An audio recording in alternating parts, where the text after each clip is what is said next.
It started quietly, too quietly for a corridor that usually thrummed with engines and motion. By the middle of the day, satellite images confirmed what long-distance drivers had been reporting since early morning: hundreds of trucks stranded at the Belarusian border, motionless, engines off, waiting for an opening that would not come. The land bridge that connected mainland Russia to its western exclave, Kaliningrad, had effectively disappeared. No official closure was announced, yet all crossings stood still.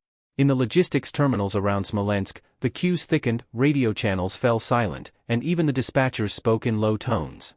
Something had shifted in the fragile geometry of routes that for years held Moscow's western trade in balance. At first, the explanation seemed technical: routine inspection delays, coordination failures, an unexpected update in customs procedure. But by midday, statements from the Belarusian side began to contradict one another. According to local officials, crossings remained operational.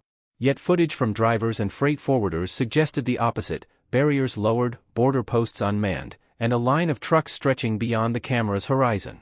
Between the statements and the silence there was a gap, one large enough to hide a decision of geopolitical weight.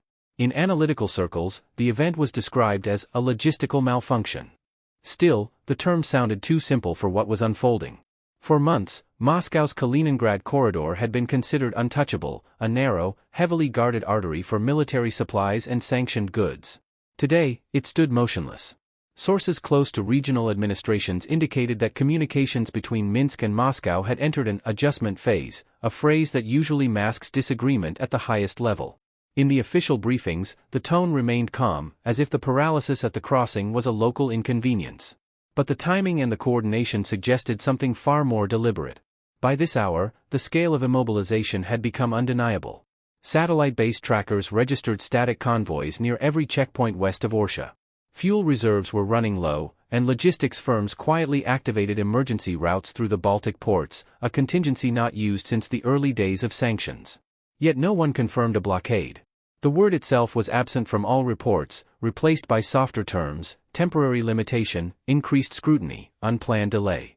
Between the lines, however, experts saw the outline of a strategic message.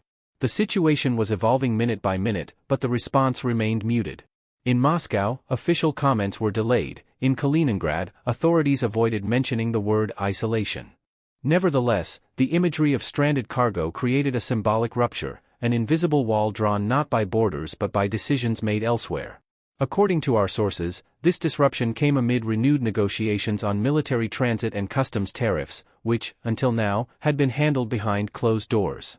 The sudden silence from both capitals only amplified the tension. At this stage, the event could still be framed as a technical malfunction. Yet those observing the region closely understood: when every truck stops at once, it rarely happens by accident. Somewhere between Minsk's procedural reassurances and Moscow's diplomatic restraint, a message was being sent, not to the drivers, but to those who watch the routes as instruments of power. Perhaps that is why the situation drew such swift attention from European logistics monitors, who described it as an anomaly in movement patterns.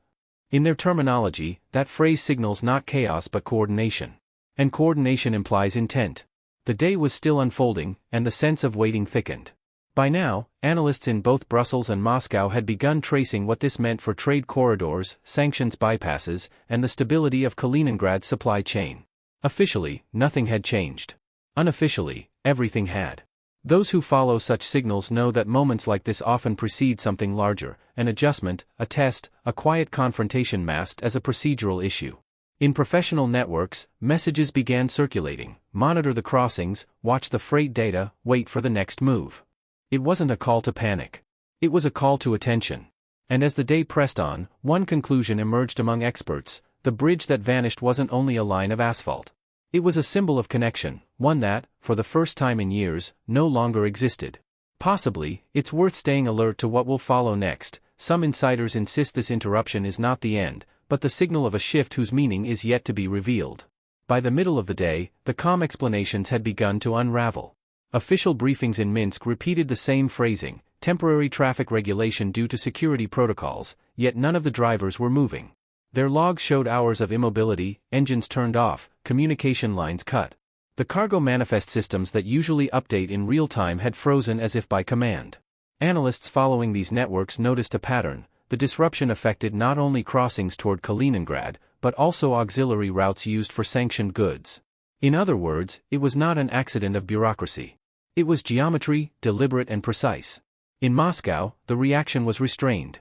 Statements spoke of technical synchronization with Belarusian partners, but between the lines, a different tone appeared.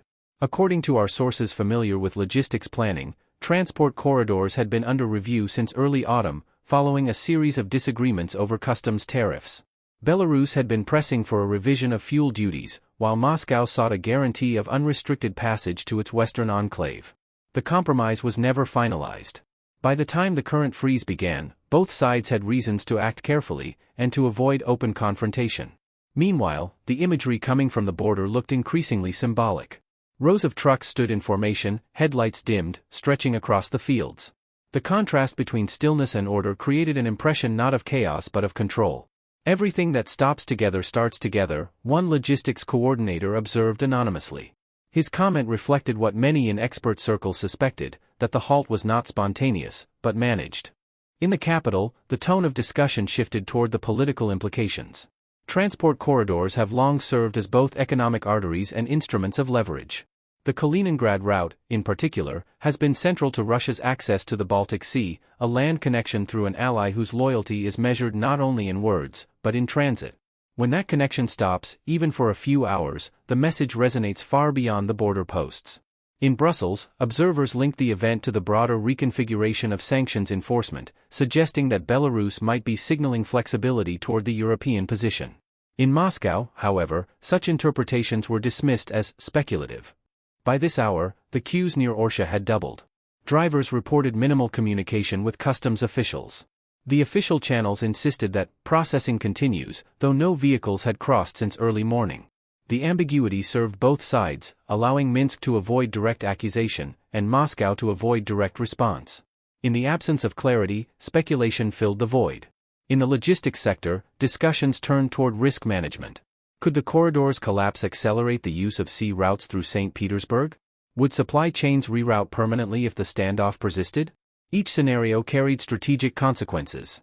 Yet, curiously, no emergency meetings were announced. The stillness itself became the message, calm on the surface, calculation beneath. Between official silence and operational paralysis, the narrative took on a different texture. In expert communities, the phrase, temporary regulation, began to sound like a code. It meant that decisions had already been made elsewhere, and that what appeared as a delay was, in fact, a negotiation played out in logistics form. As one observer put it, when the trucks stop, it's never about the trucks. But further examination revealed another layer.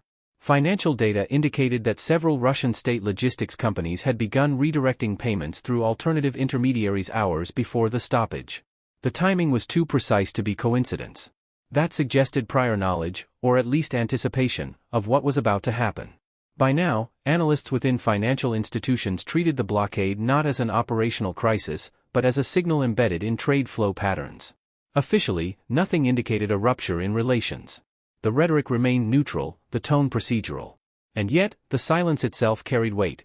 The corridor that once symbolized integration now represented uncertainty, a reminder that in today's political geography, infrastructure is language. Each crossing, each checkpoint, each convoy tells its own coded story. As the day progressed, the stillness hardened. Reports from freight monitoring platforms showed no improvement, and communications from drivers grew increasingly sporadic. In the distance, the convoys looked frozen in time, metallic outlines against the gray horizon. For those who understood the balance of power between Moscow and Minsk, it was not an image of breakdown. It was an image of leverage. However, behind this careful restraint, a question lingered: who exactly was holding the brake, and for what purpose? In the corridors of analysis, the first assumptions began to crumble. The incident that seemed logistical now carried the weight of strategy. And the deeper observers looked, the clearer it became that the pause on the border was only the visible edge of a larger negotiation still unfolding out of sight. But that realization would surface only later.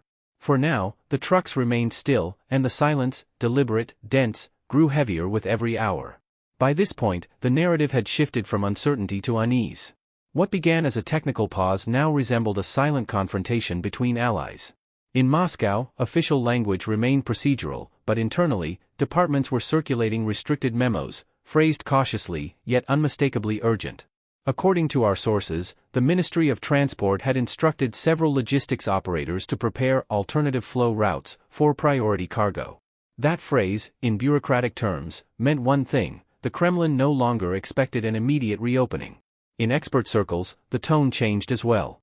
What was once described as coordination difficulty was now referred to as a strategic recalibration.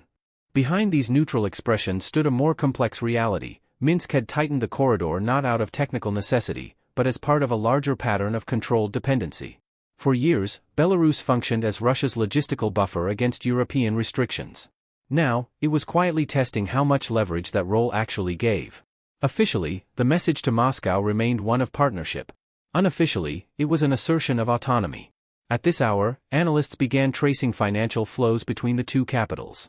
According to transaction data reviewed by logistics economists, several payments related to border infrastructure maintenance were delayed without explanation. The timing coincided with the standstill. In professional discussions, this was interpreted as a form of soft signaling, an economic gesture intended to remind Moscow that access to the western route was not unconditional.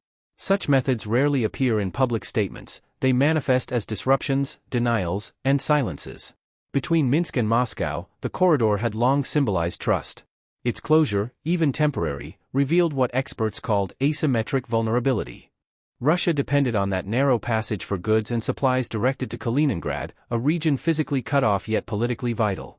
For Belarus, however, the corridor represented something different, a strategic valve that could be opened or closed depending on negotiation outcomes. The fact that both sides avoided using the word blockade only amplified the sense of controlled pressure. By the afternoon, the first hints of internal divergence appeared. Official Russian media focused on the humanitarian angle, truck drivers stranded in uncertain conditions, while Belarusian coverage stressed the need for enhanced coordination. Yet neither side spoke about cause. In analytical departments, this silence was seen not as avoidance but as a sign of ongoing bargaining. When allies stop explaining, it often means the discussion has moved behind closed doors. According to information circulating among diplomatic observers, a series of unofficial contacts had been initiated to resolve the temporary congestion. But insiders emphasized that the talks were not purely technical. At their core lay a dispute over tariff revenues and military transit protocols, issues previously deferred during joint meetings earlier this month. The stoppage, in this interpretation, was a negotiation tool disguised as procedure. And unlike political rhetoric, procedural pressure leaves no trace in public statements. At the same time, data from Kaliningrad showed a sudden decrease in inbound shipments. Local officials avoided public comment, describing the situation as stable under monitoring. Yet the logistics terminals were half empty. Analysts who track commodity flows noted that even a short-term disruption could unsettle the region's fragile balance of supply. The corridor's disappearance, therefore, was not just an inconvenience, it was a signal transmitted through infrastructure itself. In the professional community, a phrase began to circulate: the bridge is gone, but the message remains. It captured the essence of what was unfolding. The halt of movement was less about physical control and more about narrative dominance, about who defines the frame of cooperation. While the public saw trucks and borders, policymakers saw leverage points and conditional loyalty. However, behind the cautious briefings and measured tones, a quieter story emerged. Several transport firms received instructions to reroute goods through Lithuanian intermediaries, an option once considered politically risky. The decision, according to industry insiders, was authorized at levels that usually require intergovernmental consultation. That speed suggested urgency. And urgency implied anticipation of escalation. For those observing from abroad, the scene was a study in contrasts: two allied states, publicly aligned yet privately testing the boundaries of trust. Between them lay a corridor now transformed into a mirror, reflecting every tension they preferred not to name. The trucks at the border became symbols not of paralysis, but of silence as strategy. In this silence, however, patterns were forming. Financial delays, regulatory pauses, diplomatic non-statements, each a fragment of a wider architecture of pressure. To an untrained eye, the situation appeared calm. To those inside the system, it was movement beneath still water. In expert circles, the conclusion grew more confident: this was not an error, nor an accident. It was calibration, a test of alignment disguised as a logistical breakdown. And if that assessment proved accurate, the question was no longer whether the corridor would reopen, but on whose terms it eventually would. Some analysts began to warn that today's pause might reshape not just transport policy, but the political balance within the Union framework itself. Their tone was measured, their words careful. Yet behind that restraint lingered the awareness that something deeper was shifting, something that might redefine the very logic of Moscow's Western access. At this stage, one could sense the invisible negotiations continuing in real time. The crossings remained closed, the drivers waited, and officials maintained composure. But within the silence, alliances were being recalculated. Perhaps that is why observers quietly advise, keep watching. This is not the end of the corridor, it is the moment it began to mean something else entirely. By this stage of the day, the event had crossed the threshold from anomaly to pattern. The stillness at the border was no longer interpreted as a malfunction but as a controlled signal, repeated with precision across multiple crossings. According to the latest freight monitoring data, not a single convoy had been cleared toward Kaliningrad since early morning. The paralysis stretched across hundreds of kilometers, yet no emergency declarations were issued. In diplomatic language, such restraint usually indicates that talks are underway, but not progressing. Inside Moscow, the tone of internal briefings grew sharper. Transport departments began circulating contingency reports, outlining temporary reallocation of military and humanitarian cargo through alternative routes. Officially, this was described as a preventive logistics maneuver. In practice, it meant the government no longer expected the corridor to reopen within the same cycle. The silence of Belarusian officials reinforced that view. Requests for comment were redirected, statements postponed, and even the state news agency avoided the subject entirely. The absence of words had become the clearest message of the day. In the analytical community, the event began to acquire a new name, the invisible border test. It referred to a scenario where no barrier is formally declared, yet every movement stops. Experts compared it to pressure tactics used in energy disputes, where flows are reduced not by decree but by inspection. By transforming the logistics corridor into a zone of waiting, Belarus had demonstrated a subtle but potent form of influence, the ability to slow time itself. According to our sources, several high-level meetings were held in Moscow's administrative quarters. The discussions focused on whether the pause was a negotiation tool or a signal of political drift. No consensus was reached. Some officials argued for restraint, to avoid giving the impression of division between allies. Others viewed the event as a precedent, warning that logistical dependency could translate into political vulnerability. Between these two positions stretched a silence more fragile than the blocked road itself. In Kaliningrad, the impact began to show. Warehouses reported delayed arrivals of essential supplies, and local industries prepared to suspend operations if the standstill continued. Yet public statements remained cautious. The regional administration emphasized coordination with federal partners, a phrase often used when the situation is tense but not yet critical. In expert circles, this was interpreted as an admission that Moscow was buying time. Meanwhile, reports emerged of subtle financial ripples. Freight insurers raised risk coefficients for shipments passing through Belarusian territory, effectively classifying the corridor as unstable. This technical adjustment carried significant consequences. It increased transport costs overnight, signaling to markets that the disruption was no longer seen as temporary. Investors read the message clearly: logistical politics had become part of regional risk. Between the formal calm and the operational strain, the atmosphere thickened. According to insiders familiar with intergovernmental communication, the tone of exchanges between the two capitals had shifted from coordination to controlled caution. The word partnership still appeared in every statement, but its meaning had grown uncertain. Analysts began speaking of a dual pressure line: Moscow, dependent on the corridor for its western reach, and Minsk, leveraging that dependency to test limits within the alliance framework. The border, once a conduit, had turned into a mirror of strategic imbalance.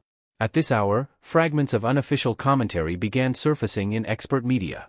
Several observers suggested that the disruption might be linked to broader talks on military logistics and trade sanctions.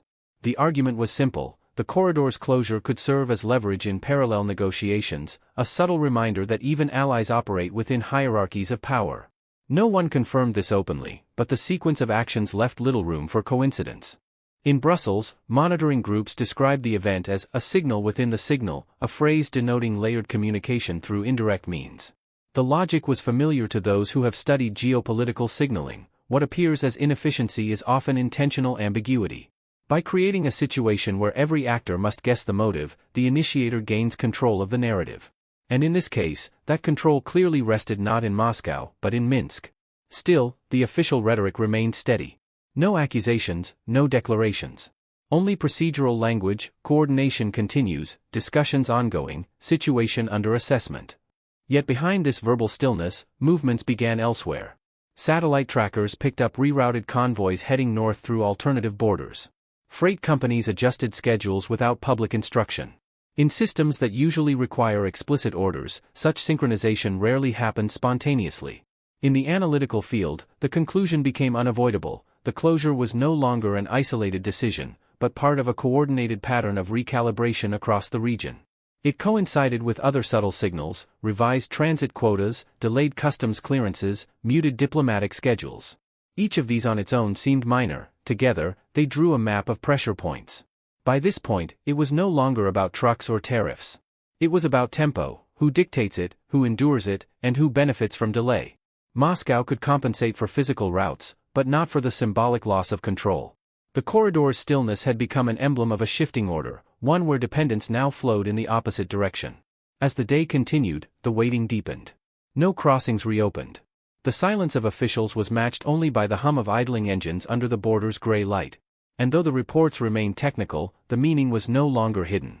What appeared as a temporary closure had become something else, a quiet display of leverage, delivered through immobility. Yet, according to some insiders, this was not the culmination. It was preparation. Beneath the procedural language and the stalled convoys, plans were being drawn for a different configuration of movement, one that would define how far cooperation could bend before it broke. And that was the moment experts realized: the land bridge had not been shut, it had been redefined. What once connected now constrained. What once symbolized alliance now measured control. But as always in this region, the real message was not in the statement, it was in the silence that followed. By the later hours of the day, the rhythm of events had slowed, yet the tension remained suspended, quiet, dense, unresolved. The corridor between Russia and its western exclave stayed paralyzed, its purpose inverted. What had once been a lifeline now felt like a border of intent, a deliberate pause carved into the geography of dependence. Neither Moscow nor Minsk announced an end to the disruption, and in that absence, meaning accumulated. According to our sources, internal communications within both administrations continued in restricted formats, suggesting that decisions were being made, but not shared. In Kaliningrad, logistics terminals reported a standstill unprecedented in recent months. Freight management systems, still offline, displayed no clear estimates for restoration. Yet, strikingly, there was no sense of emergency, only adjustment. As one analyst observed in a closed briefing, systems learn to adapt faster than alliances. The phrase captured what many in the expert community began to understand: this was no longer a story about trucks or trade. It was about recalibration, political, economic, and psychological. Official briefings, meanwhile, grew shorter. References to coordination and dialogue replaced earlier mentions of synchronization or technical issues. The vocabulary itself reflected retreat, less action, more observation. Between the lines, one could sense fatigue, a cautious recognition that neither side intended to escalate, yet neither would yield. Belarus had demonstrated leverage, Moscow had absorbed the message. The corridor would reopen eventually, but not on the same terms. In diplomatic circles, the event was already being reframed. Some called it a temporary friction point. Others, more precise, described it as a controlled divergence of interests. But beneath these definitions lay a deeper realization: the geopolitical map of transit had changed without a single declaration. The day's stillness had redrawn invisible boundaries, of power, of patience, of trust. According to information shared among European logistics observers, new routing protocols were quietly introduced by several transport conglomerates. These adjustments redirected flows northward, bypassing the Belarusian connection entirely. It was a pragmatic move, but also a symbolic one. Once supply lines find an alternative, they rarely return. In that sense, today's stillness could outlive the political cycle that produced it. The most revealing detail, however, was not logistical. It was linguistic. Toward the end of the day, official statements from both capitals used the same phrase: mutual understanding on the importance of reliability. The repetition was deliberate, a subtle acknowledgement that reliability itself had become negotiable. Between those words lay a shared awareness: control over movement is now as valuable as movement itself. In the analytical field, attention shifted from causes to consequences. Economists pointed out that the event had demonstrated a new model of pressure, non-verbal, reversible, yet profoundly effective. Political observers emphasized how silence had replaced confrontation, and delay had become diplomacy. This is the modern form of negotiation, one insider noted. You don't close doors, you slow them until the other side listens. At this hour, the picture across the region was paradoxical. On the surface, stability. No announcements, no visible conflict. Beneath, reconfiguration. The corridors of trade, influence, and trust were all being redrawn in real time. Even as the engines of hundreds of trucks remained idle, decisions made in the background were already reshaping routes, markets, and alliances. The land bridge, in its stillness, had become an axis of quiet transformation. In Kaliningrad, reports indicated that supply lines would hold for now, relying on reserves and rerouted shipments. In Moscow, officials avoided framing the day as a crisis, preferring a phase of logistical adjustment. And in Minsk, the official silence persisted, a silence that no longer needed explanation. The message had been delivered and received. Among analysts, one interpretation dominated: the pause was not a breakdown, but a rehearsal. A test of how far the system could be stretched before friction became fracture. It revealed not just vulnerability, but adaptability, the capacity of states to use delay as an instrument of power.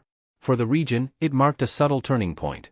For those watching, it served as a reminder that in geopolitics, stillness is rarely passive. It is often the form movement takes when observed too closely. By now, the convoys along the Belarusian border stood like a reflection of the day itself, orderly, frozen, uncertain. Engines off, radios silent, drivers waiting for a signal that might not come. Between the hum of idling power units and the fading daylight, the border appeared less like a crossing and more like a mirror, one reflecting not distance, but dependence. In expert circles, discussions turned to what would follow once motion resumed. Would the bridge return to normal, or had it already ceased to exist in the form it once had? No one offered a definitive answer. The corridor's disappearance had exposed a quiet truth: connection is not always stability. Sometimes it is the very structure through which control is measured. For now, the day ended without resolution, only a deeper understanding of the silence that defined it. The land bridge was gone, at least for today. But the pattern it revealed would remain. And those who track such moments closely know, the absence of movement can say more than any declaration. Perhaps that is why observers quietly note, this may not be the end of the corridor, but the beginning of something else, unfolding just beyond the visible horizon. Some sources even suggest that what happened today will echo in future decisions, shaping how nations negotiate distance, loyalty, and silence itself. In the end, what vanished was not merely a route, it was certainty. And in its place emerged a question, left deliberately unanswered, suspended between two allies who now measure trust not in words, but in waiting.